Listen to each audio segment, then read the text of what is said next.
Hey everyone, welcome back to Conversations in Pop Culture, and I am your host, Andrew Davis. And before I introduce my guest, and I don't think my guest needs any introduction, I do want to remind people that you need to support and financially support the things you love, whether it is this show, my guest's comic, or even corporate media projects that Disney's doing. I personally don't care as long as you're supporting something that you love, because without money, this stuff doesn't get made. And so I want to make that crystal clear from the start. I personally don't care what you support, but you should be supporting something. Otherwise, when it gets canceled or it doesn't get made, don't come bitching to me. But without further ado, and enough of my PSA today, I do want to introduce my guest because I have with me comic creator Travis Gibb. There's no S at the end of it. I am tempted to say an S. I did not say the S. I just want that to be crystal clear. I learned that lesson twice. But welcome back to the show. Hey, it's been a while. I've been wanting to come on, but I've been going so fast lately with all the productions and stuff. But I love going on the show, and I'm excited to be back. Excited to see you monetizing and doing all your stuff, and you're doing great, brother. Yeah. Just one episode at a time. Sometimes three in a night, but that's not the point here.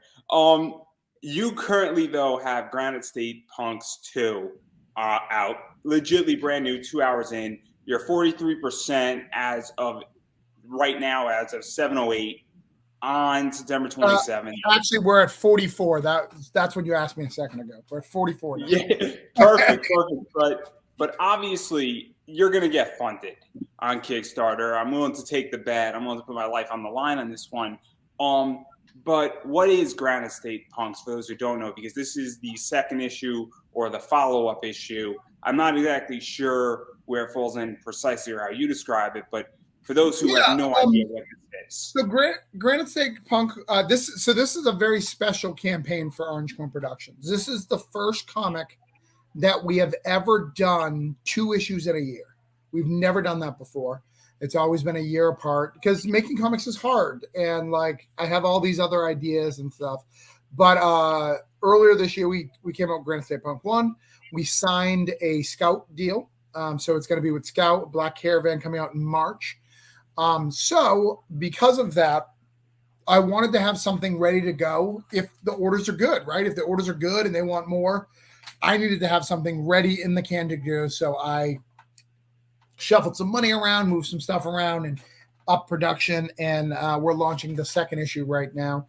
Granite State Punk is about a punk rocker from New Hampshire named Zeke.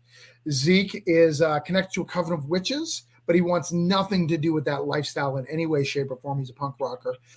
This book is so personal to me, Andrew. This is the art that I want. Full disclosure, my grandmother died about a year ago, in 2021, early. And hello, Facebook user who says Travis Gibb. I don't know who you are, but you're a Facebook user. You should tell StreamYard to allow you to talk, so I know who you are. But do my job for me right here. So my grandmother passed away, and I got some money, and I went to my wife, and I was like, "We're doing all these comics." And when you're early on in my career, like I have been, I have to make sacrifices sometimes. So I can't always get the artist that I want, right? I get a great artist. All my artists are great, but I can't go, this is the guy I want to work with. I wanted to work with Patrick ever since I saw his first work.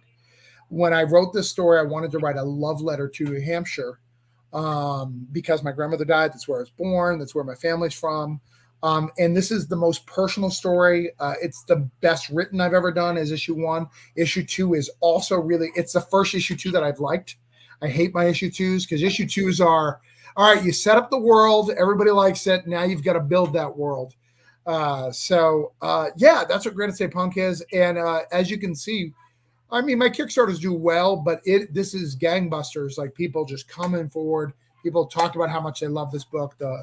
So I'm excited. So let's dive a little bit into it for those who are hearing about it for the first time. Obviously, I want people to watch the interview, and then if they like it or they're interested, they get an idea of what this is. Obviously, Zeke is dealing with a lot of issues. He's kind of got witch blood in him and magic in him and sort of a curse. And there's some stuff going on with that. But he also is, I don't want to say he's a delinquent, but he's sort of a fuck up in life, for lack of a better word. he's got some alcohol problems. He's drug related. Yeah. And, I think he's been in and out of jail. And all of a sudden he's left the house that I think his parents left him. And he's trying to figure out his life. And things sort of go from there in the first issue, and he's figuring out a lot of stuff. And obviously it's dealing with addiction. And so what was this like really building that out? Because issue 2 sort of picks up somewhat from there. Yeah. So issue 2 picks up exactly where he left off. So he quits drinking in the first issue, but if you know anything about punk culture and you know about being straight edge, the title Breaking Edge explains that may not go as quickly as he wants. In the first issue, he realizes that he has some powers connected to him and he doesn't really know how they work. So he's seeking out some help. We go to Hampton Beach. And one of the cool things about this book, Andrew, which makes it unique, is I take New Hampshire lore and I add it into the book. So the first issue, I wrote a fictional story about the Old Man in the Mountain, which is a rock monument that has been in New Hampshire since dawn of time. It's on every, license plates, everything. In issue 2, I deal with the first, her name's Goody Cole. It's the first witch trial that ever happened in New Hampshire. It happened in Hampton Beach. And I tell a story about that, another fictional history based off of a real life event. So I'm also giving a love letter to the state and the urban legends and stuff like that. And it's a lot of fun. And I get to write it in such a unique way. Like if you guys have ever watched Mr. Robot or SLC Punk, it talks in your face, not kind of like Deadpool, but more conversational. He thinks he's having a conversation with you, where Deadpool's just talking to himself. Yeah, and let's even go further into this, because obviously issue 1 happens, he quits drinking, and then, he's sort of, I think, coming into the idea that he realizes he has powers, and then he wants to know more about his family. And he goes to his uncle, and his uncle's not exactly a great human being, for lack of a better word. Right. And shit sort of hits the fan. The punk rock scene gets introduced a little bit into that. And, obviously a lot of choices have to happen. And this is going back to the idea of almost a relapse to addiction, per se. And, I mean, I sort of not too sure how to interpret it. I think it's very open to interpretation, is that, is this really happening, or is this in his head, or what is the symbolism of all of it? And I think that, when you read this, it could go 3 or 4 different ways, but obviously I think the message ends the same in a lot of ways. But what is this like for you to really start exploring that and touching upon this topic? Because it really is a heavy topic. Yeah, so my mom was in AA most of my life. So at 12 years old, my mom quit drinking, and she got into that. My dad didn't. He kept drinking and partying. Both of my parents died due to addiction on different levels. So my mom died because she had quit drinking on such a level, like quit doing drugs and all that, that when she had back surgery, they put her on painkillers. She didn't know how to feel, and an ulcer burst in her chest, and she passed away, which is crazy. My dad overdosed on fentanyl. So 2 spectrums, one who quit and then one who literally did it.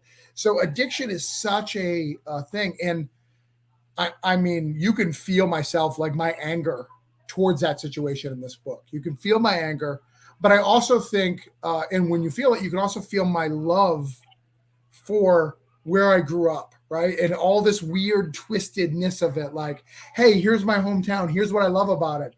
But here's what I don't, like shaking it up and really doing it. It's the best thing I've ever wrote.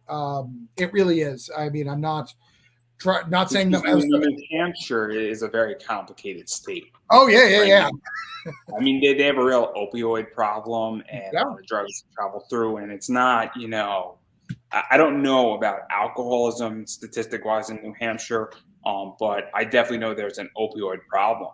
And so it's very interesting that you're also talking about addiction with this, because that's what makes, I think, this even hit harder, is that obviously, that's been on the news a lot, maybe 2 years ago, more so than anything else. But that's also because I think like New Hampshire, and there's a few other states that are really sort of the capital of the problem.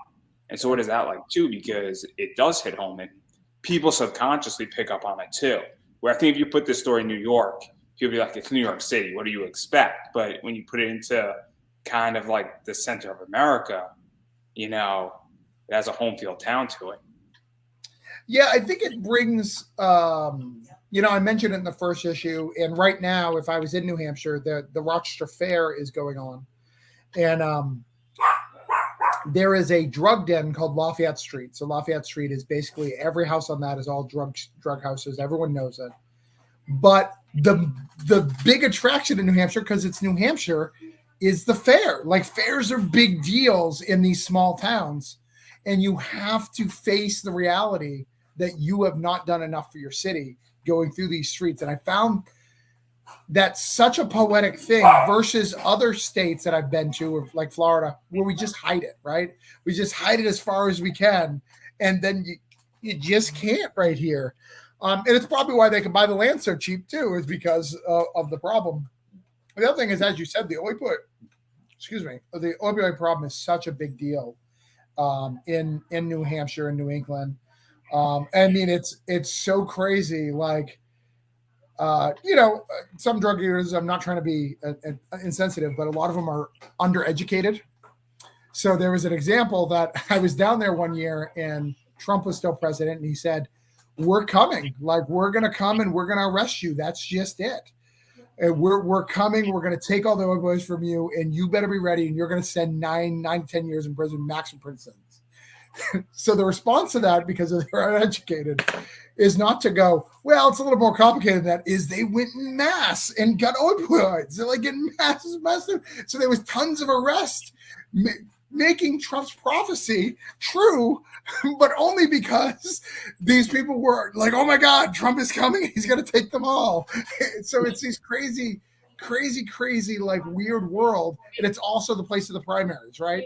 It's a place that kind of dictates what social issues are going to be big ticket items for the next election. Like, it goes both ways. Like, it's insane. It's that in Idaho. Right. Like, or Idaho and Iowa are like the 3 states that dictate everything in this country, which is ludicrously crazy. It's insane. But even to go further into this, because obviously, I mean, he's dealing with, I guess, a witch and a demon and a spirit. And then, well, you know, I don't want to ruin the ending because the ending is very poetic. It's very biblical is a good way to describe it. And it raises a lot of questions. And again, it's like, I'm trying not to ruin the book, because the second I ruin what happens, you know, because you sent me somewhat of like the pitch and sort of where it goes, and I don't want to be the guy that ruins it, but like, even that ending opens up a whole bunch of doors and a whole bunch of questions. So what is that like too? Because I feel like issue 2s sometimes like don't leave a good cliffhanger.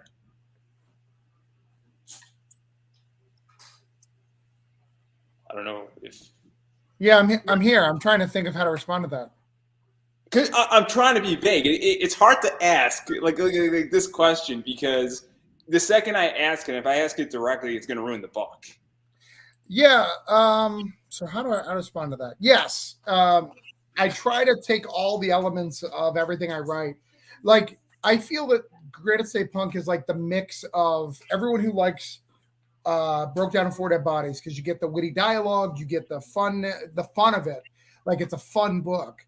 And the like spiritualness of and the horror that you get from Voodoo Nations, kind of mixing it together, kind of giving it its own little taste and feel. And then Patrick is an amazing like artist who shouldn't be working for me, like, because he is way better than me. Yeah. And then obviously, I mean, I think the ending is very, very poetic. I think the ending is also dealing with addiction and how sometimes addiction goes. And I think that it also opens up the idea of, okay, you know, it raises, I think, questions. And I also think it provides sort of an insight that sometimes, you know, when people are dealing with addictions, you know, it's more than just quitting raw. Right. You know, sure. So sometimes it's a step down process, for lack of a better word.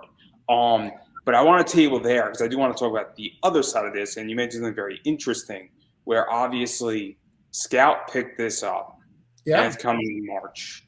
And furthermore, obviously you want more. you're Sure. hoping that it does well. I mean, I think people were very happy with it on Kickstarter, and I think everybody who wanted the book on Kickstarter got it so Mhm. far. So they pretty much got the, I guess, pre-production book, for lack of a better word, versus what Scout's going to put out. It's the same book, but one of them's like a true first edition, and the book Scout's putting out is not the true first Correct. edition. Yeah, we're gonna make a couple of tweaks to some of the dialogue, just because when you look at something, you Lucas it and like you make some changes. And one of them actually, Sean Barber is in the chat, or was in the chat. Chuck pointed out, I start the book out and I say freaking. Well, it's a punk rock book. Like when you're starting out, use the hard F, right? You can use the word freaking, but when you start, you need to like use the hard F. And I don't know why I did that. Like I remember trying to like defend myself when he told me that. And I was just like, damn, you're right. Yeah, that I should use the hard F. To even talk about this, because you also mentioned the idea that you really move some money around, you move some books around, probably you came into money. And that's the thing that I think is so interesting, is that obviously I haven't produced a comic yet.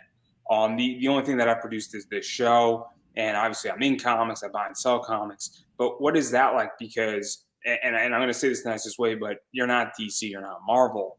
And so everything has to be financed. It has to be funded. Money has to be accounted for. And so what is this like? Because I think this is something that a lot of people struggle with. It's the C word, and it's not creativity, it's cash flow. Right. Yeah. So because of this, that's why you didn't get Cthulhu Invades, not Cthulhu Invades. That's why you didn't get the Broke Down trade, right? Everyone's been asking for the Broke Down trade. Where's the Broke Down trade? We finished it last year. You don't get it because I had to move money around to do this, like flat out, like I had to do it. And that's hard because I only have so many options. And this is a new world for me, Andrew. In the last couple of years that we've been talking, we've just been talking about Kickstarter. What's your next Kickstarter book? What's your next Kickstarter book? Well, as of January of next year, I have Coins of Judas, which is a 2-issue with Band of Bards, and then I have this in March, and then I have other stuff that hasn't been announced yet, hopefully later in the year.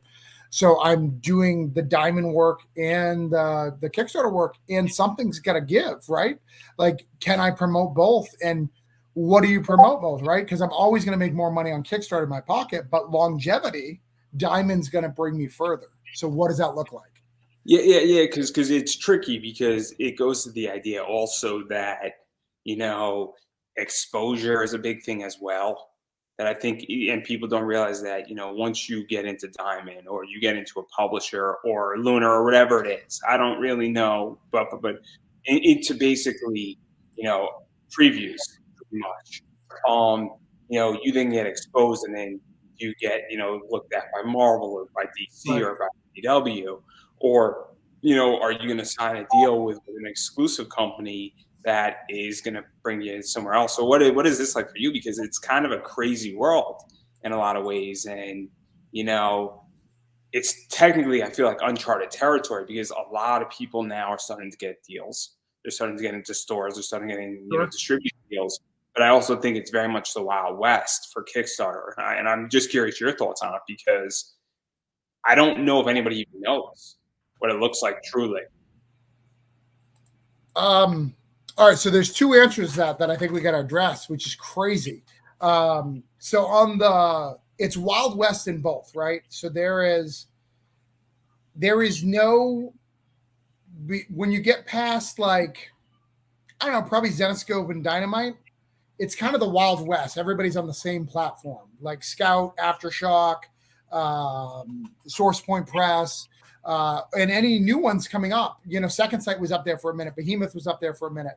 Like, it's kind of the Wild West when you go to Diamond at a certain level.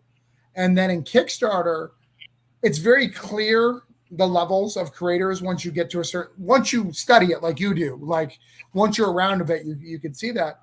But there's so many people just putting out things on Kickstarter now on the regular. I think partly because of COVID. I think they got time to create with their stuff. So they're putting a lot of stuff out, but I don't think people are producing. And then Kickstarter changed their rules, right?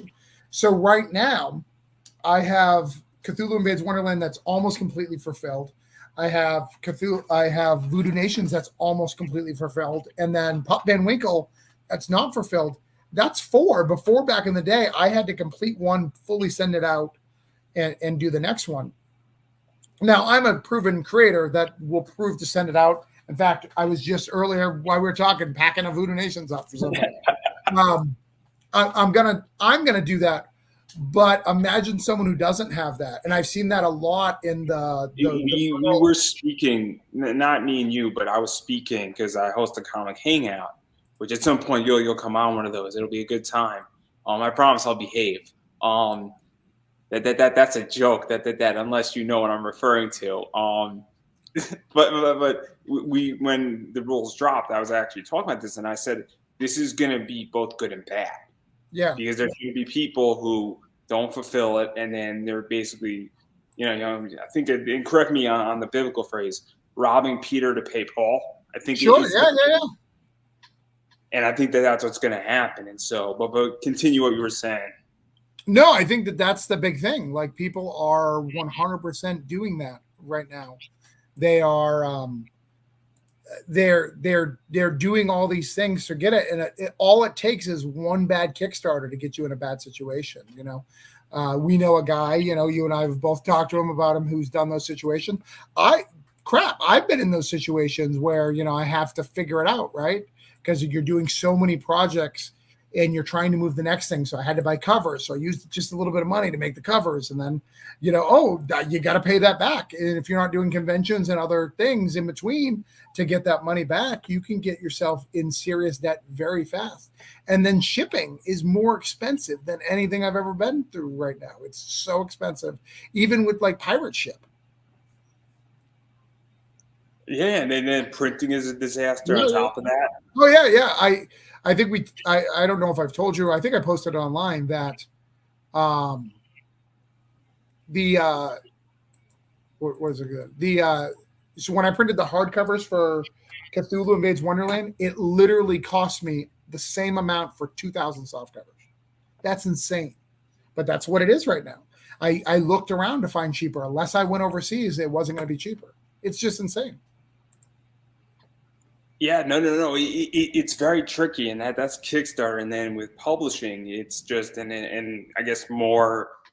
I don't know. Mainstream is not the word Right. that I'm looking for, but the other side. I don't know what you call that, but what is that like? Because now it's also the Wild West, and I mean basically Zenoscope and I think Dynamite sort of have it figured out.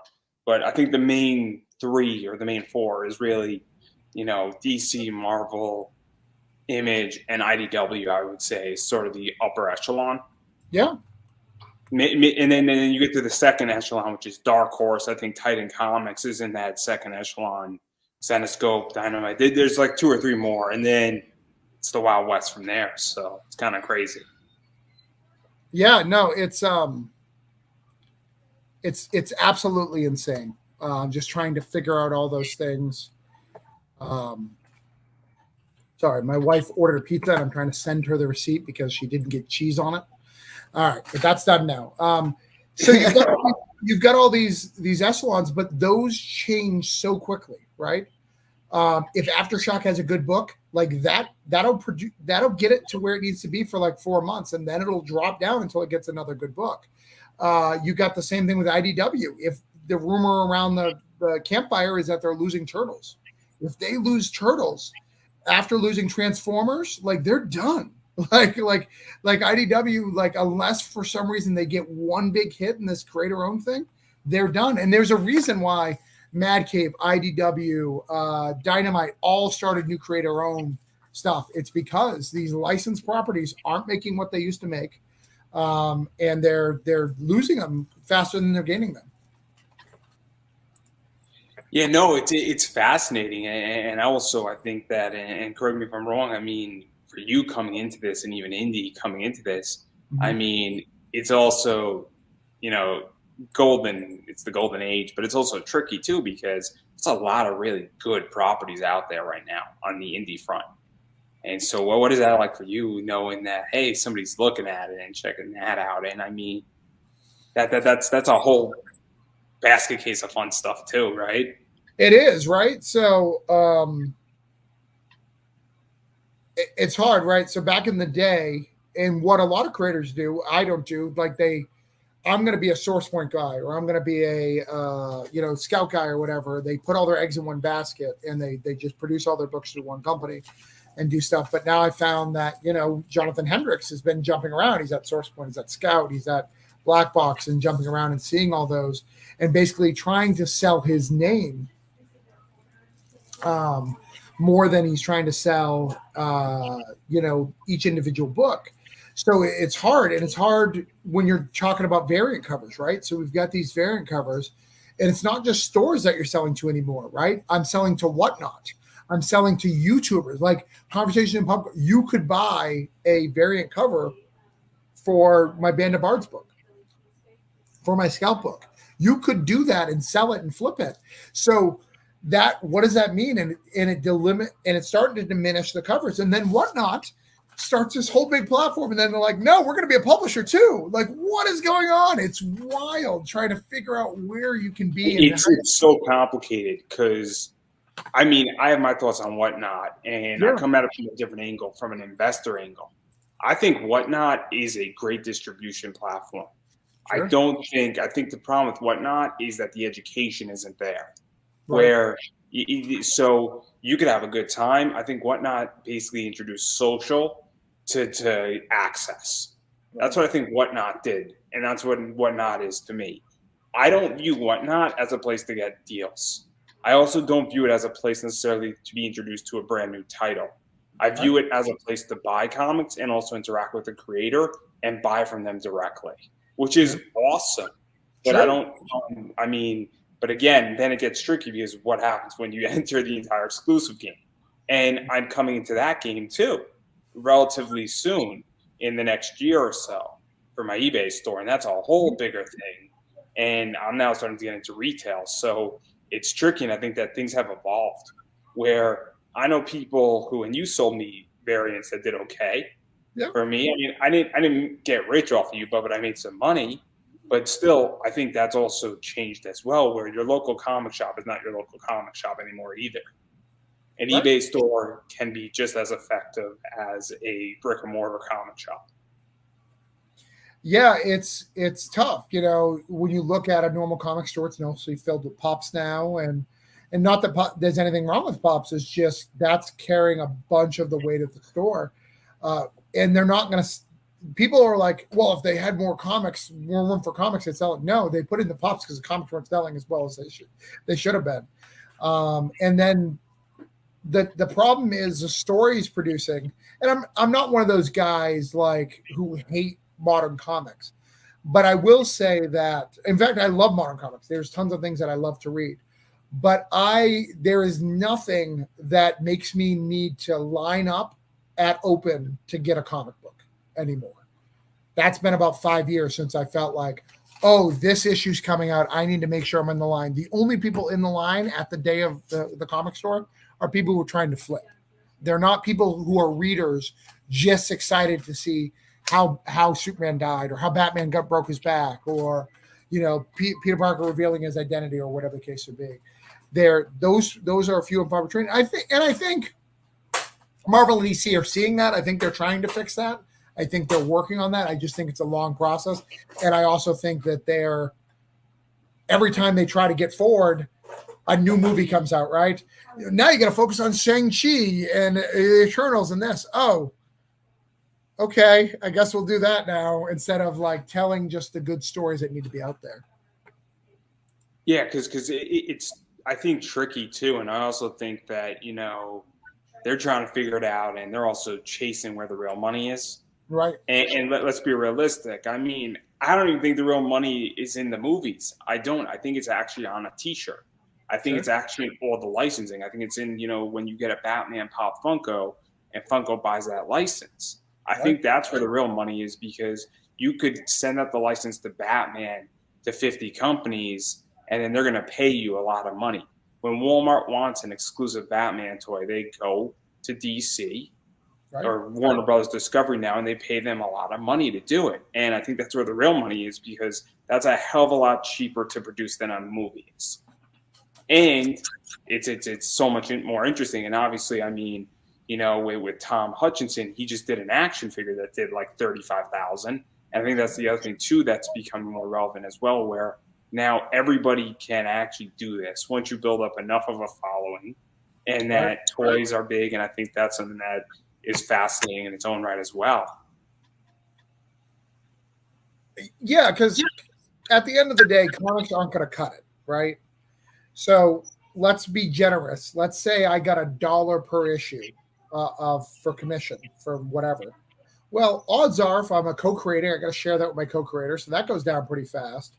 And an average comic book, here is the reality, sells about 1,000 copies. A good comic sells between 2 and 4, and then a great comic is 5 and up, and those numbers are stuff in the indie scene. I don't know about the higher level stuff, but in the indie scene. So if I'm not producing content enough to be able to get, movie deals where they're trying to give me, options so I can get some money from options, if I'm not getting to the point of level where people are paying me to go to conventions where I can make money, like you're going to burn yourself out because you're not going to be able to make enough to sustain. So you've got to keep producing at my level. Like a lot of people are like, Travis, you're producing so much and so fast. I was like, I don't think you understand. I want to do this as a career. If I don't produce at this level, I'm not going to make it. There's a reason why Tierney does so many books per month. It's not because he wants to. If he doesn't produce at that level, he's not going to be able to make the income that he needs to. And he's at a way higher level than I am. Isn't that Mirica Andolph, I want to say? I think it's a she. She does a lot of covers. And I think, it's one of those things where, like, I think she's doing like maybe 15 to 20 covers a month, which is ludicrous. And like, I see it on Image and I see it in a bunch of different places. And I'm like, there has to be a reason why, because obviously if she was getting paid $5,000 to do a cover, she'd probably do a hell of a lot less. Right. But it's the idea that you're doing so, many because you need to make money, or you realize that you might only have 10 years left to do this, and so you're trying to make all your money now, which is the other thing too. I don't know which it is, and I'm not going to go make an assumption, but I think that's something that a lot of creators don't understand. See, this is why I like talking to you, because you can actually have a real discussion about this. Sure. Well, the average people go, I want to work for Marvel, and I want to work for Marvel myself, but understand, starting level Marvel pay is $60 a page. I get paid more than that on some of the indie people when someone asks me to write something. So like just so you know, like you're going to make the low bottom of the totem pole, right? And there's a reason why. Let's take Scott Snyder for a reason. There's a reason why at the height of his Batman career, he came out with Witches, right? There's a reason why the minute he left Batman, he launched all these comicsology stuff. Like, these are strategies. People don't think of strategies. You have to predict in comics, when are you going to be hot? Like, from your license work to produce an indie work, because those are the people who make it. Like James Tierney, I am writing Batman right now. I'm going to launch Something's Killing the Children. Bam, you're done, right? Like that's how you do it. The problem is people don't think ahead. It's also that there are people, and nothing against Scott, nothing against James, but there's also people who say in DC, I want to work on the corporate side. So obviously I had Paul Levitz on, and he was a professor of mine, and he was writing on the weekend, but he was handling a lot of the corporate stuff. And so if you want to go down that route, that's a different route completely, because the chances are you're not writing a book, but when you're dealing with corporate stuff, it's a whole different ballgame. Right. And so that's the other thing too, because now if you're the CEO or you're the president of DC Comics, you're actually worrying about the whole, IP of everything. And that's also, and I don't know if Scott or James want to go and be a publisher, because that's a different ballgame completely, and that's a freaking pain in the ass for a company like Marvel or DC. You have a lot of responsibility versus writing and creating, and it goes to the idea that, are you really going to make more money as a publisher? Yeah, I mean, it's hard when you're trying to hit all these deadlines and do all the publishing stuff and all the licensing deal and all the stuff. If you don't have a good editor or someone to help you that, and people think of editors like we do at this level, right? At the indie level, at the Kickstarter level, an editor, they look over my grammar, they do, make sure spelling, make sure that the flow of the book goes well. But a true editor at the next level, not only are they going to be doing that, they're going to make sure the pages are right and sent to the printer and like sent to the letterer, made sure all that stuff. They're going to be handling all that so I can focus, so me or somebody else can focus on writing.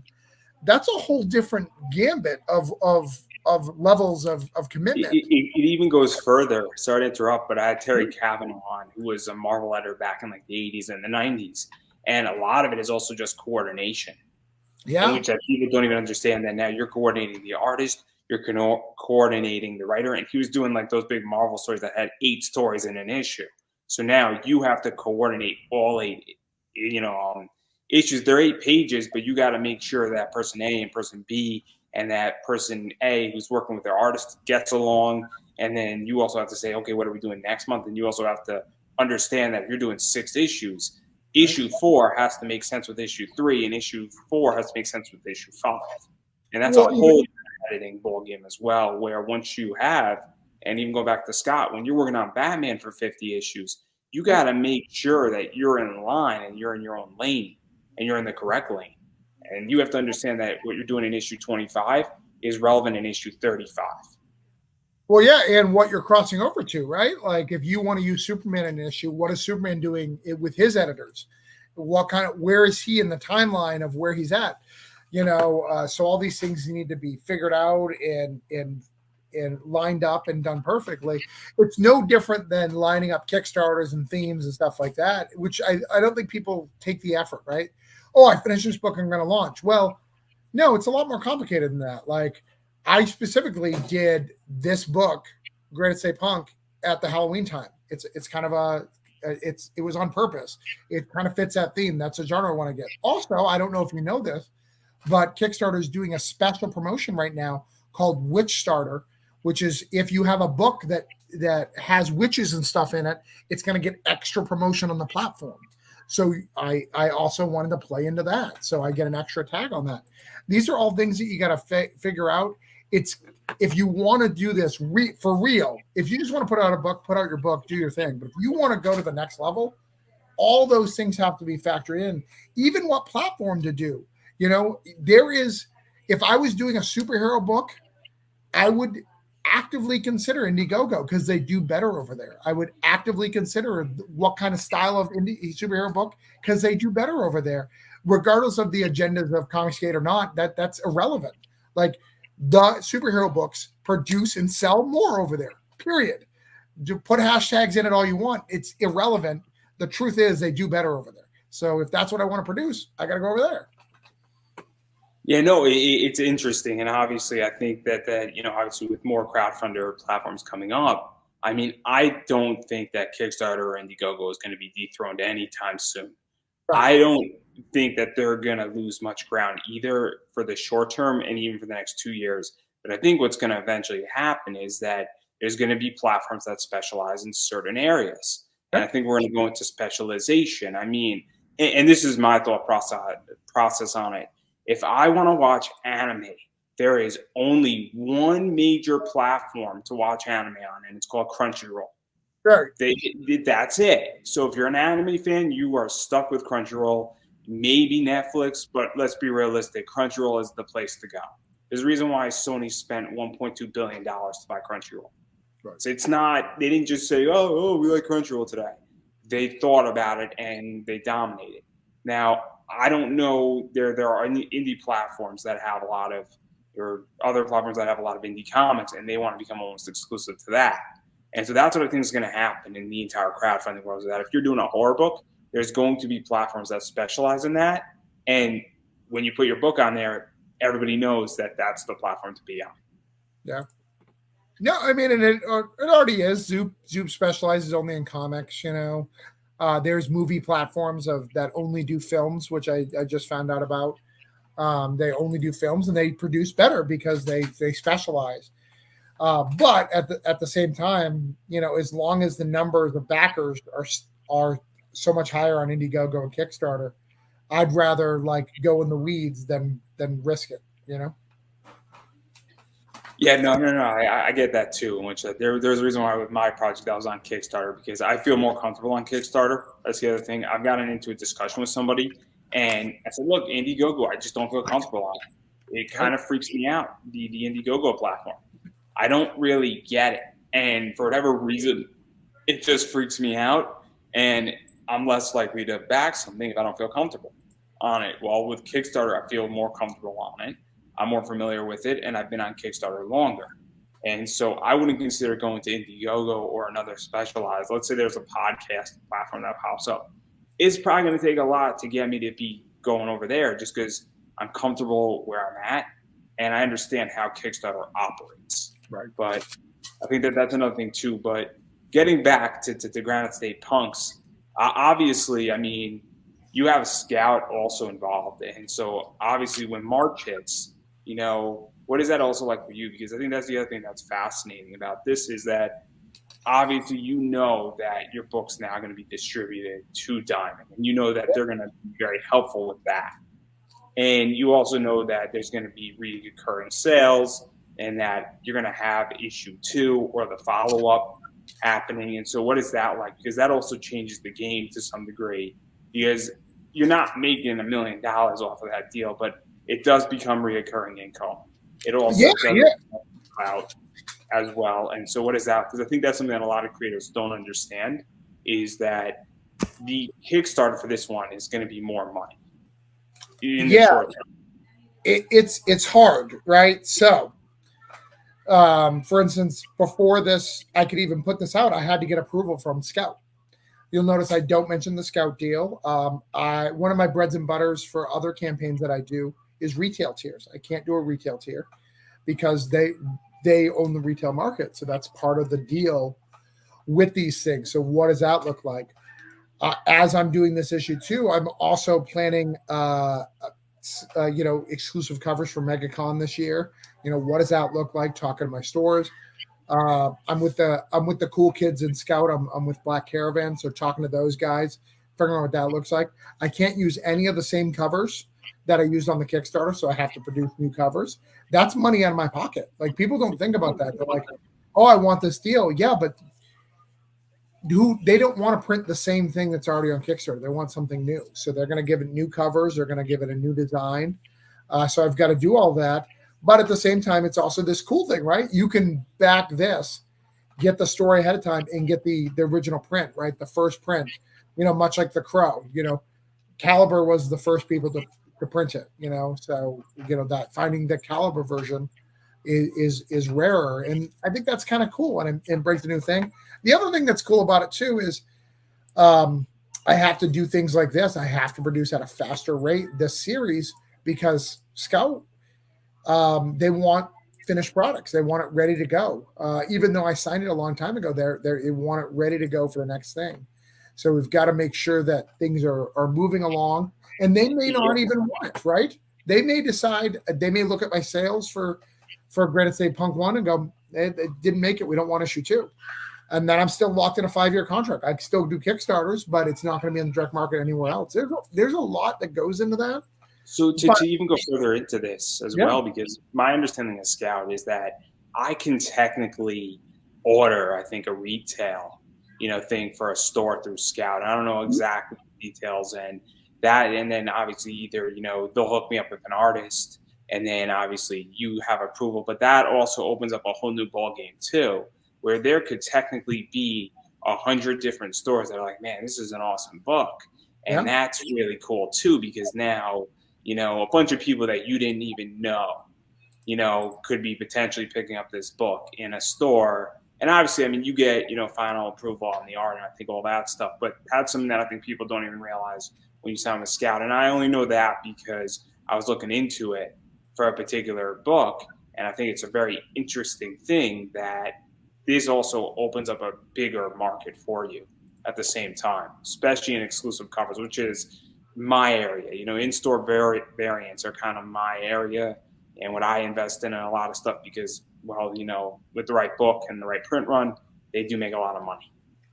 Yeah, I mean, all those things got to be factored in. The main cover, the 1 in 20 cover, who's doing them, when are they doing them, how are they doing that? I got to be part of all that process. And it's not like a Kickstarter, it's not, I'm done, move on to the next thing. They can do it months later, like recount. There's still stores periodically doing a recount number one, because it's still, if you do a variant cover, you can still get the recount, which is crazy. So I could produce a book. It comes out in March. Someone in April or May may want to do a cover. So we've got to do that. Or they may want it for a con, and trying to figure out all those things. But I've also seen creators too sell a bunch of covers and then it floods the market. And I know you've seen that too, where they've sold too many because the book was too hot, that people just were like, I'm going to get the Alan Quah, I'm going to get the main big artist, but those small store exclusives from that guy who you think is a big deal, that one doesn't sell, and that hurts. And they blame the book when it's not the book. It's too many people bought it. So it's all these other variables that I got to figure out, and all trying to figure out my name, what I got. And then I've got my stuff, do I want to buy a store exclusive? I can buy an Orange Cone one through them. Like, it's all these things that are just. It's so complicated. And this is something that I'm going to be dealing with, not as a creator, but as just a retailer. And, right. Even the idea of what am I looking at? And obviously I'm now entering that space in the next year. And I'm going to start off small, and I'm not going to go ultra crazy about 14 different, covers and variants, but I am definitely looking at it. I'm looking at artists, and I'm looking at variety of stuff, and just even navigating. And I think this is something that a lot of creators don't understand and don't even think about. And this is why I like comics in particular, is that there's so many ways to make money, and there's so many ways to operate your business. And, right. From just a basic level to a simplified level, all the way up to now you have a publishing deal, and you can do your Kickstarters, and then you can do this, and, even just how all that is set up. And so it's just a super fascinating thing that I think, and then it's also a risk. And yeah, exactly. And what direction's the right one? There's no right answer. There's no set path, right? You look at someone like Charlie Stickney from White Ash, he is killing it on Kickstarter. He doesn't ever have to go to the direct market, but he still does. But I've also seen people who let's go back to Jonathan Hendrick. Kickstarters are decent, but not amazing, not groundbreaking. But in the direct market, he sells really well. It's all crazy, and very few cross over to both and sell well in both. So how do you do that? How do you stand above? How do you do that? And I'm not trying to be over boasting. I think this book stands in the direct market. I think anybody who picks up this book sees the unique art style of Patrick, sees the unique writing style that I put in it, because I put a unique writing style. I think this book will vibe to the community. But even if it vibes, just like we said, what if the New Hampshire part of it makes it too limited and people aren't in it because of that? Because that's the other risk. Yeah, it's fascinating, and then also comics are just complicated right now. Right. Comics are very niche. Just as a whole, they used to be a hell of a lot bigger. I've been getting into some fights with people where I think comics need to come back into supermarkets, and I think they need to get cheaper. I think those two things need to happen, and I think that would actually get a healthier comic market. Not even a collector's market, because, well, I'm in the collector space, and I think a lot of people are, but I think that it needs to go back to, you pick up your comic and then you throw it in the trash, and I think it needs to go a little bit back to that for the market to get back healthier again. But that's just and expand, because it used to be a hell of a lot bigger. But comics are complicated, where people who like comics love to spend money, but there's also a dwindling group of people, and it's not really, I feel like, finding new buyers, for lack of a better word, finding new blood. I don't know if that makes any sense. Yeah, it's a hard thing, right? Because that model, the supermarket model, doesn't work for magazines either. They're ripping the cover and sending it back. It's not resonating. It doesn't produce as much fruit as it used to. But if we do not take it out of putting it into the specialty stores was one of the worst things that happened, right? We were like, you can only go to these special places to get it. I talk to, random parents sometimes, and they've never heard of a comic store. They don't know what it is. They don't know these things exist. that's not a thing. You at least need to get it to, not that I'm a particular fan of the brand, but like a Hobby Lobby. You need to get it into these places. I thought the GameStop idea was really good at the time when they were going to try to put comics in there. But again, GameStop was like, oh, we don't want all comics. We just want store exclusives. We don't want to produce issue 2, issue 3. They didn't get it, right? They were just like, I can tell you that I think you'll like this brand. I don't think you have an issue with Newberry Comics. no. I think one of the best things that Newberry did is they have comics in there, and they're not a comic store; they're an everything store, right. And they're almost like a Hot Topic, but they're not as dark as a Hot Topic, for lack of a better word here. They're like a record store. What? They're basically a record store. Yeah, pretty much. Newberry's a record store, and it's always packed every time I go to my Newberry. There's one that's like 5 miles away from my house, and it's always packed, and they got everything in there. It's fantastic. Right. And comics sell. They sell in Newberry because people come in for a lot of different reasons, and they always are moving, and then they have exclusives. And I think that's one of the worst things. I agree. I think it's one of the worst things that's happened to comics, because if you put baseball cards next to comics, you're going to get people who are into baseball cards, but then somebody's going to look at the comic. And it might take them a few times, but at some point, there's a good likelihood that they might at least pick it up and look at it, if not buy it. Right. No, I agree. But I digress. What do I know? I haven't produced the book yet, so I don't know anything. That's what they try to tell you. People try to put people down. I get advice periodically. Like, people message me and be like, hey, can I give you some advice? And it's random advice. I was like, hey, have you ever made a comic? No. Okay, then why do you feel that this is relevant? And then sometimes it's really good advice because they're thinking outside the box. But a lot of it's that they just want it cheaper so they can afford it. Like, I'm not going to change the status quo. Well, I think my advice is slightly different because I'm in the retail market. I think when it comes to pricing and getting creative on how to do something, I think it's slightly different. I would like to give myself a little win here, but I'm not going to go tell somebody how to write something. I'm going to say, hey, look, call up your Newberry and see if they want your indie book. That to me is picking up a phone call. It's not that hard of a position, but I digress. Again, what do I know about this? But I happen to know a lot more about exclusive stuff than anything else in the comic market. Yeah, I mean, I've been selling a lot of store exclusive right now for my book Coins of Judas. And it's easy to sell because the print run is only 50. So just for those who are listening to this who don't know, an average Source Point or Scout or Diamond, they offer 250 plus minimum order, which is kind of hard. So you've got to invest and you got to know how to flip that. When it's down to 50 for Bands of Bards, it makes it a lot easier to do and do that. But you'd be surprised what these comic stores want. Yes, I can get them to buy it, but then they're like, hey, can you come out to our store in like Washington, D.C.? Well, that's a little hard to do, when you're like that budget. There's no budget in there for me to fly, but that doesn't mean I can't help someone sell. Like if you were doing a store exclusive, we could do a whole show about it. We could do a whatnot, there's all sorts of things that can be done. And I think that's what's perfect about comics right now too, is if you want to get into different markets, you can do that. Like look at Antarctic.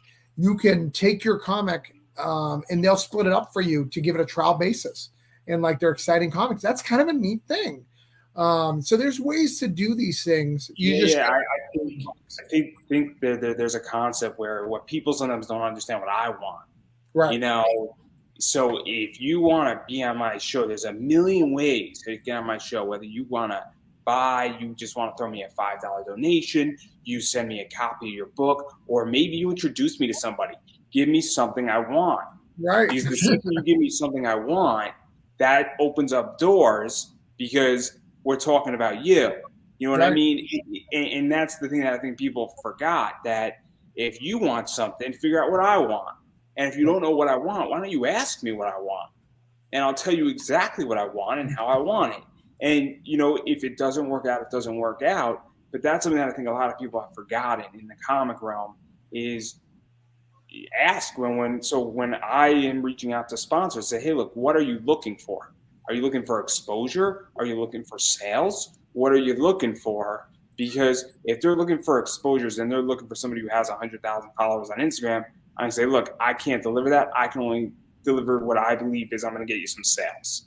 Right. And, if that's something that you're interested in, great. That's what I'm going to work my ass off for you. If you're not interested in sales, I can't help you. Right. Sure.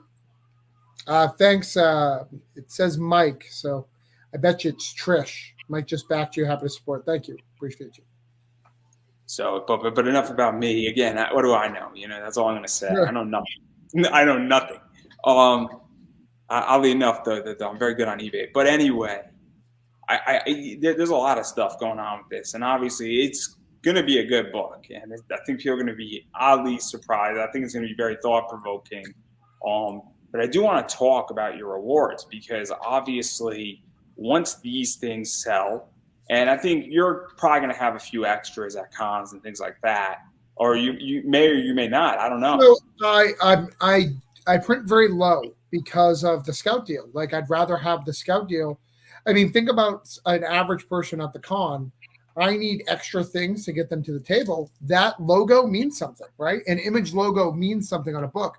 A Zenoscope for you see tons of like Red Riding Hood things on Kickstarter. You ignore them all the time, but if it had a Zenoscope logo, you may take a look at it, right? Like, so those no, logos, I actually look at artists now versus that. So for instance, sure, but you get what I mean. No, I don't. No, I'm just fucking with you completely. Continue. No. Like, an image logo means something. Right. Zenoscope means something. Dynamite means something.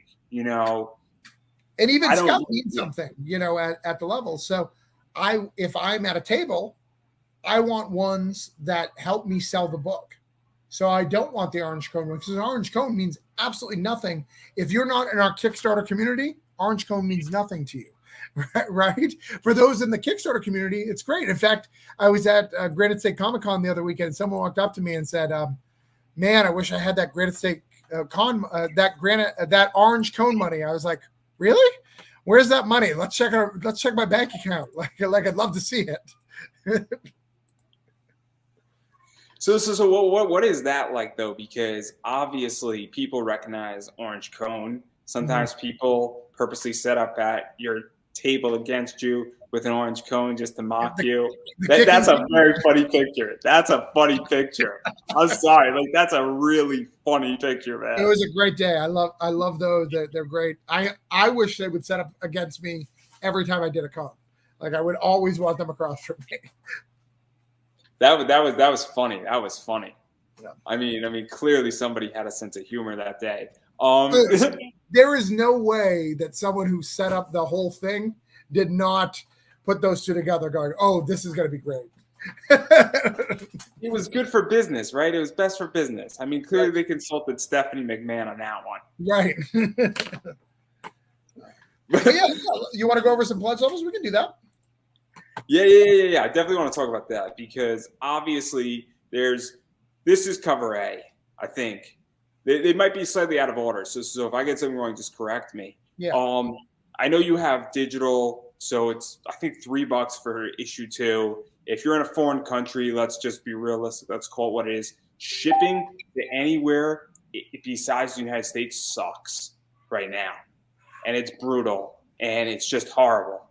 And I don't think it's getting any better. Then you have, I know, a deluxe edition digital. I then know you have both issues digital as well, and deluxe editions, and pretty much anything you have Orange Cone can be sent digital to somebody. If they want your entire digital collection, pretty much you can get it to them. Yeah. So we have a couple levels for that, and then in the add-ons, you can literally buy everything. It's $70, and you can buy the whole thing.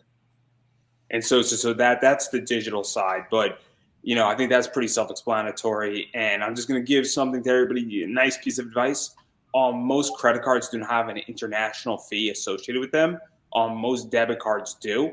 So you should check before you back something on Kickstarter to make sure that your credit card doesn't have an international fee if you're buying international, because they charge 3 to 4%. And if you're buying $100, it's $4.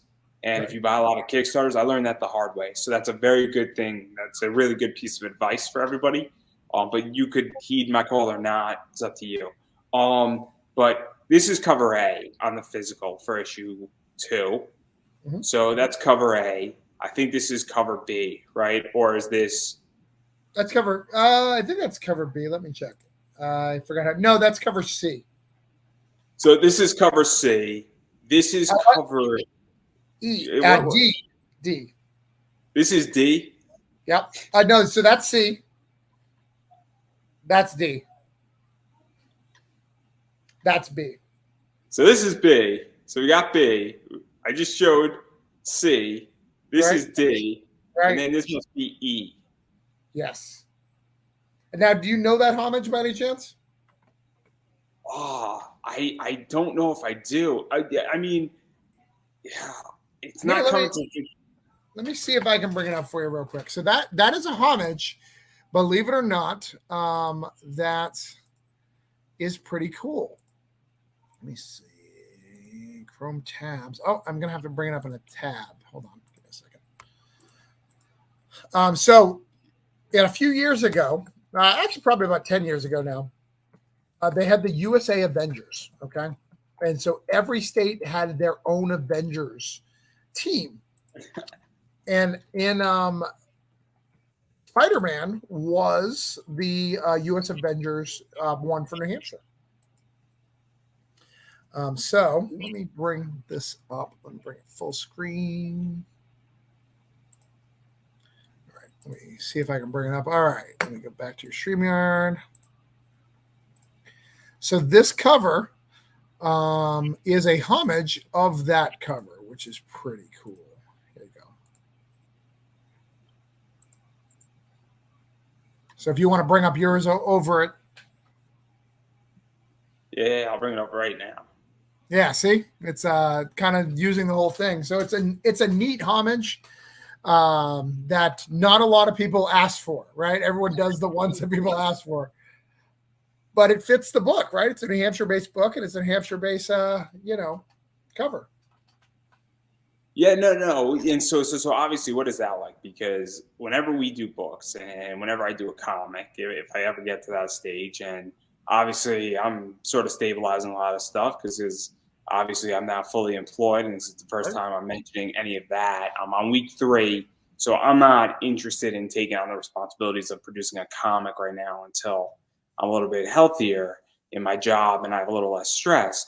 But we all like to do homage books. We all like to do cool stuff, and sometimes it's not about the money. It's more about saying, hey, I want this in my collection, and it's not that much money, or I think a few people are going to like it and it may or may not break even. But what is that like? Because I don't know if you did that book for the money or if you did it because, hey, why the hell not? And I always want this. So homages always have a fan base. So regardless of what the homage is, there's literally people who just collect homages. I don't know if you've ever seen any of the collectors who buy the Spawn homage, the Spawn angle from cover 1. Yeah, the 300. Yeah. Everyone goes crazy with that, and the 300. You're right, the 300 Amazing Spider-Man and that. It's wild, all the covers that you get from that. So I did it for that, and 2, I love the state of New Hampshire, and I thought it was a cool little fun little thing to do. I know that very few people are going to get it, but one of the things and why people like to talk to me in the comics community and why I'm friends with so many people is I actually read these comics, right? I can tell you I've read years of Spider-Man, I read stuff, and I think that that's an example of that, of showing my heart of who Travis is a creator. Like, I love this industry. So I'm going to give you a cover that you would have never asked for, but those who know it are going to be like, that cover's effing awesome. So let me ask you a question, because this is something that I think is a problem with comics. And look, I'm guilty of it too, because obviously I buy, sell, and I'm a variant collector. Sure. Yeah. Sometimes I don't read certain books, right? But I love the art. I know these characters. But this is one of the things that happened with Zenescope, actually, back when COVID started, is that they were doing all this trivia on, this Zenescope, like their entire library, and nobody knew it. Nobody had any idea what happened with Robin. Nobody knew who Robin's only friend was. And it's the police commissioner, in case anybody wants to know that answer. But I would be getting 3, 4, 5 answers in a row. And it was becoming evidently clear that a bunch of people didn't know the history. And I think that that's somewhat of a problem in comics right now, where people don't know the history. They don't even know 5 years ago what happened in comics. And I think that that's a problem when you're creating, even if you're not writing Batman, you should have an idea of something. You should know who Bane is as a character. You should know who the Green Goblin is. You know, you should know that Captain America and Iron Man during Civil War did not agree. Yeah, and it's tough because we're in a world where variant collectors, a lot of the variant collectors don't even read the books. They can tell you every key issue of every character of their first appearance, but they can't tell you the power sets of that said character, right? Like, oh, Spider-Gwen appeared in Edge of Spider-Verse #3. Cool, what's her power set? Like, oh, she's Spider-Man. She does everything Spider-Man. Well, that's true, but what else does she do? You know? And it's crazy. And I get that all the time. People will ask me all these crazy questions. But I think that's what's important about this is those people get weeded out pretty quickly. If you don't love this industry or love comics and you're not reading them, you're not participating, you're not being a part of that, you're going to get weeded out over time, you know. Zenescope fan base, you know, going back to Zenescope, they're so committed and they do so many things. And I told you I'd tell you a story. You brought up Zenescope a couple of times, so let me tell you a story. So a gentleman came up to me. He's the writer of Betty Bound. His name is, let me give you his full name because I want to make sure I get it right. David Alvano. He does all sorts of really cool stuff for Dynamite. And he said, hey, Travis, you're at the point in your career where you're making tons of waves. You're doing lots of stuff. Can I give you some advice? He's like, Zenescope is going to come to your door soon. He's like, you're just at that level where Zenescope may try to recruit you. Know that if you work for Zenescope, you're going to have to write 5 drafts of every book you do. If you work for Dynamite, you're just going to have to do 1. Now, when I talk to you about that, there's a positive both ways, right? Me as the writer, I want my vision on paper. So that's awesome that I only have to do 1 revision. But talking about the history, Zenescope gives a shit. They're going to give you 5 drafts because they want you to know that stuff.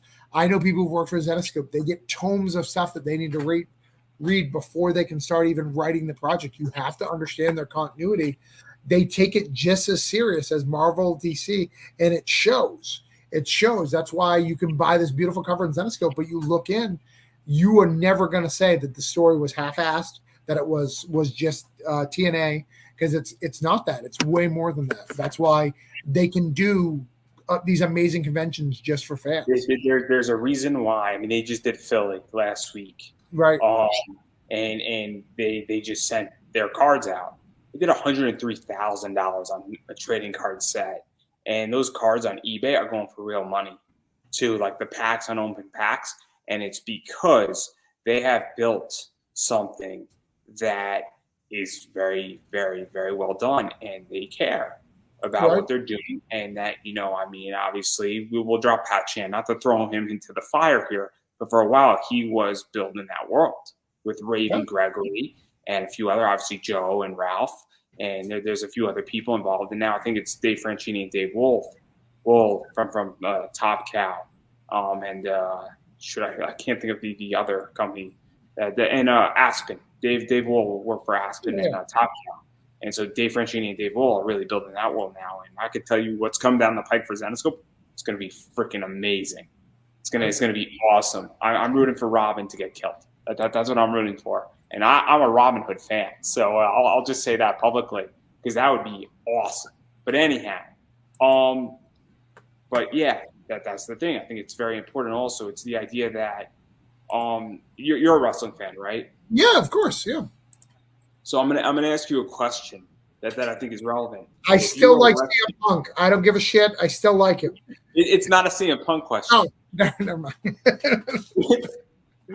I don't know what's gonna happen. I'll ask you about CM Punk too, because I haven't watched AEW. I don't watch WWE. I watch Beyond Wrestling. That's like all I watch because Beyond Wrestling is the shit. It's New England. They're up in Massachusetts. It's awesome. I mean, they've been around forever and they're fantastic. But this is my question to you. If you were a wrestler and you go to AEW or NXT, where would you go? See, I would go to NXT. Why?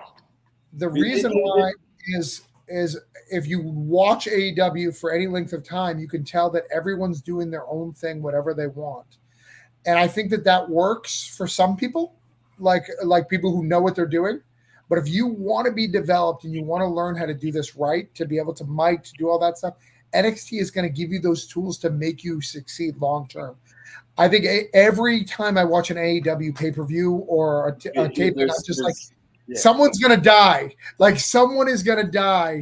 You're taking too many risks. And they're not even. I'm going to throw you another reason why you would want to go to NXT, why you would want to go to Zenescope. Because in NXT, you're going to have some of the best trainers in the world. Yeah, and they're going to teach you how to wrestle. They're going to teach you how to become better. They're going to teach you how to run a promo.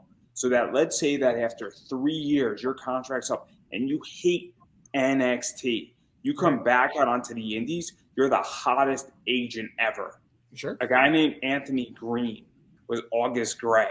He spent 10 months in NXT. Guy comes out, the guy is 10 times better than he was before he entered, and he was phenomenal. He is arguably in the top 20 wrestlers on this scene right now. And I don't say that because he's been on my show a few times. The guy is unbelievable good, and he's only gotten better. So that's how I view Zenescope. If they're going to give you 5 drafts, you're going to enter as a good writer, and you're going to leave as a freaking talented writer. And I think that's what happened with Pat Chan. To be very honest, I think Pat Chan was a good writer. I think Pat Chan is a phenomenal writer because when you go through the Zenescope process and you're in that realm, and I got no problem saying it, he's coming on next week. Or like 2 weeks from now, I think. That's my point, is that it makes you better. And I think that's the thing with NXT that is so relevant to comics. Right. No, that's absolutely, and that can go to anything. There's publishers that are gonna come with you and help you grow your craft, and there's publishers who are just like, you do your thing. If you rise to the top, we'll talk to you. And I think that those are things. We've been talking about publishing the whole time. That's just reality. I have tons of people who are like, hey, I signed a contract. They haven't spoken to me since that. And I was like, they're not going to speak to you. They're not going to speak to you to 2 weeks until they need it for solicitation. Then they're going to talk to you because they've got 3,000 other things to do. What are you doing to sell your book? If you think that that's just their job, that's the case. Where, you look at someone like a Zenescope where they're like, we are really happy to help you sell your book, but we also are building this whole universe that we want you to be part of. And you want to be part of that legacy. No different than, Mark Waid's legacy with The Flash, or, Dan Slott's with Spider-Man, Todd McFarlane with Spider-Man. They're part of a legacy, and that's what Zenescope's building. They're not just there for a flash of the pans. So, and this is someone who doesn't read Zenescope. We've talked about this before. I don't read Zenescope, but it's not that I don't get it. Right. They've also adapted, and I think that they've also taken a very direct to market where they have all these virtual cons, they have all these, they're at cons, they have all these con exclusives, and they figure out how to sell directly to their consumer. I just basically put a very expensive bill on my charge card. And the craziest thing is that I bought a book for $25. It's $110 book that the second it comes in, I'm going to sell. And the entire order was $160, and I have 4 other books that I bought in that same pack. So it's a Paul Green. It's a limited $2.99, and it's not that hard to find that on eBay, and they don't come up. The book in my hands is going to be in my hands for legitimately 2 hours before it's sold. Right. It's ludicrously stupid, and it's very rare that a book like that happens. There's probably about 5 of them from Zenescope that sell like that every year. Where they're gone before they're even born. Right. But I digress because we're not talking about Zenescope. We're supposed to be talking about you.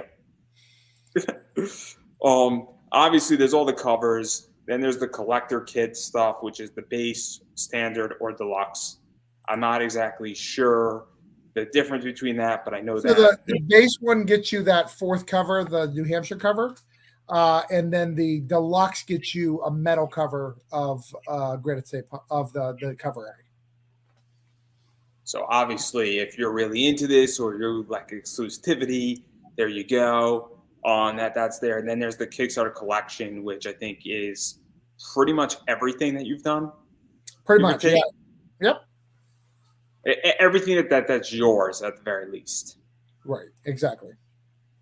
And so obviously there's that, and then obviously I think there's also add-ons, right? Well, no, the Kickstarter collection, the 350, that's actually just all the covers for Granite State Punk, because we did 7 in the first round, I think, and then this one has this one has 7. The first one had not 8 or 9, because I also do a Substack cover. I had a MegaCon exclusive cover. We have punkified covers, so that's everything, and the medals, because we have 2 medals for both campaigns. So there's a lot in that. And so obviously, and then there's obviously add-ons where if somebody gets a cover A, they could probably add on something else, right? Correct. Yeah. You can add on all that stuff. In fact, actually, I've got a couple of requests to add on the punkified cover separately, because I do what's called a punkified cover. The punkified cover is I take a black and white cover and then I draw on it for you, kind of remark it just for you, so they're all 100% original. And so obviously there's a lot of stuff. And then if somebody wants something and it's not there, tell me. I got you. Yeah, right. If there's something that you still have and they want it, there's a way how to work all that out. If you still have it, and that's the whole point. But yeah, there's a lot of stuff. I just want to say there's a Kyle Willis, and Kyle Willis is slaying dragons right now. So I want to pick that cover up, everybody. I think he has a cover on this one, right? He has a cover. You can buy his cover from last issue, yeah. But there's some stuff coming. Shh, don't worry about it. But yeah, and we're halfway through. We're now at 50%, by the way. So that's all because of me. Yeah, I'll just take you. Every single one was you. Thank you. I appreciate you. See, I jest in fun, but obviously there's a lot of stuff, and clearly it's also the idea that this is not going to be out in the market outside of the Kickstarter or Scout for at least 5 years, regardless of what happens. So promo here. Yeah, exactly. So if Scout, the direct market of this one, if Scout doesn't want it, it's done. Scout gets to decide whether or not I do it. So it's crazy. So make sure you get it now if you like this universe. And so obviously there's a lot of stuff in that regard. But if Scout does pick it up, you can get it at your local comic shop. There's going to be other ways. Also, if you do want a retail tier, that's not off the table. You just have to do it through Scout instead. And I think Scout is pretty reasonable on it, where I don't think that they have a problem if it's an internet store or if it's a brick and mortar. But again, I don't want to speak for Scout. I think though that if you're legit, that it can be worked out. But don't quote me on that, anybody. And obviously that'll be worked out March, April, pretty much. And March is issue 1, right? So right now that's the only thing that you're guaranteed. You may not, issue 2 may not happen. It's Black Caravan Presents Granite State Punk. And I'll actually have my name on the top. A couple of books David Byrne did canceled through there. There's been a couple. It's kind of an ongoing thing that Black Caravan's doing. So yeah, it's a kind of a cool little line, and I'm blessed to be part of it. But yeah. And so obviously there's a lot of stuff coming, but I don't want to push it any further. I don't want to get you or me in trouble. Sure. I get my shit canceled enough as it is. People either love me or hate me in the entire Kickstarter community and comic community, so that's okay. I have enough enemies as it is. I've made enough enemies as it is. But I do want to back out of this, and I absolutely am thrilled that you came on, but I do want to ask you 2 more questions that have nothing to do with comics per se. You were drinking a beer, so this is how I figured it's fitting. If you could only pick one beer to drink for the rest of your life, what would it be? Guinness. I see. So I think like me. It's the perfect beer. It really is. It's a perfect beer.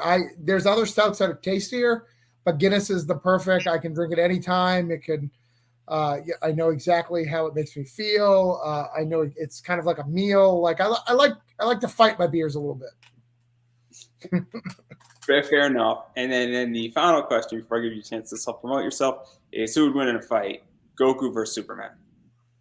I hate both characters equally, so I will go Superman just because it's at least a comic.